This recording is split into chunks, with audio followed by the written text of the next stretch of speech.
अपनी पार्टी का विरोध झेल रहे केपी ओली की मुश्किलें लगातार बढ़ती जा रही हैं।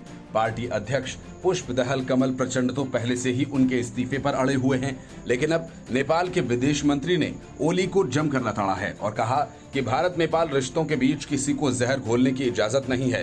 केपी शर्मा ओली ने एक दिन पहले ही अपनी नाकामियों का ठीकरा भारत के सिर पर फोड़ने की कोशिश की और यहां तक कहा कि उन्हें सत्ता से हटाने के लिए नई दिल्ली और काठमांडू में साजिश रची जा रही है। हाल ही में केपी शर्मा ओली ने भारतीय इलाकों को नेपाल के नए नक्शे में शामिल करके दोनों देशों के बीच अच्छे संबंधों को पटरी से उतारने की कोशिश की। इस बीच नेपाल के विदेश मंत्री प्रदीप ग्यावली ने कहा कि सीमा विवाद से भारत और नेपाल के बीच रिश्तों के दूसरे आयामों पर असर नहीं होना चाहिए। काठमांडू पोस्ट की रिपोर्ट के मुताबिक नेशनल असेंबली में एक बैठक में ग्यावली ने कहा कि सरकार भारत के साथ बहुआयामी रिश्ते को लेकर चिंतित है और सीमा से जुड़ा एक विवाद हमारे रिश्ते को खराब न करे।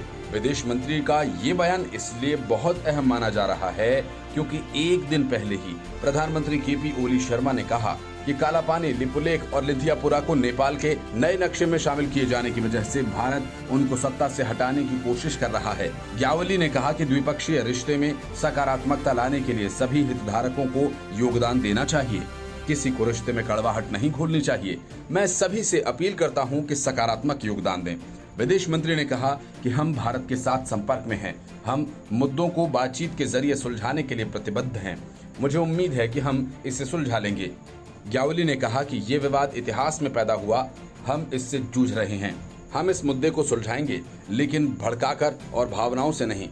गौरतलब है कि मई में भारत के रक्षा मंत्री राजनाथ सिंह ने कैलाश मानसरोवर के लिए लिपुलेख होते हुए एक लिंक रोड का उद्घाटन किया। नेपाल ने इसका विरोध करते हुए एक नया नक्शा जारी कर दिया, जिसमें भारतीय इलाकों को शामिल कर लिया गया।